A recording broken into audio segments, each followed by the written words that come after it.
తాజాగా పౌరసత్వ చట్టం మీద దేశవ్యాప్తంగా నిరసనలు కొనసాగుతూనే ఉన్నాయి. దాదాపుగా 8 రాష్ట్రాలు ఈ చట్టాన్ని అమలు చేయడానికి సిద్ధంగా లేవు. మరోవైపు కేంద్ర ప్రభుత్వ తీరును తీవ్రంగా తప్పుపట్టిన ఎంఐఎం అధినేత అసదుద్దీన్ ఓవైసీ ప్రతి ముస్లిం ఇంటిపైన జాతీయ జెండా ఎగరాలని పిలుపునిచ్చారు.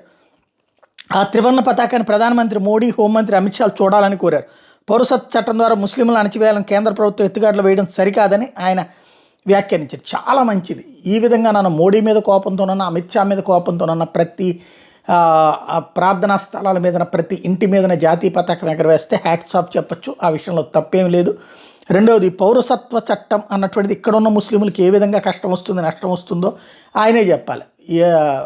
ఏదైతే బర్మాలో ఉన్నటువంటి హిందువులు, బౌద్ధులు, జైనులు, క్రైస్తవులు, లేకపోతే కనుక ఆఫ్ఘనిస్తాన్లో ఉన్నటువంటి హిందువులు, బౌద్ధులు, జైనులు, క్రైస్తవులు, లేకపోతే పాకిస్తాన్లో ఉన్నటువంటి హిందువులు, బౌద్ధులు, జైనులు, క్రైస్తవులు ఏదైతే అక్కడ మతపరమైన వివక్షకు గురైంది, ఇక్కడికి వస్తానంటే వాళ్ళని రానియద్దని చెప్పి వాళ్ళు వస్తే ఇక్కడ ముస్లింలకు అన్యాయం జరుగుతుందని వ్యాఖ్యానించడం ఏంటన్నదే అర్థం కాదు.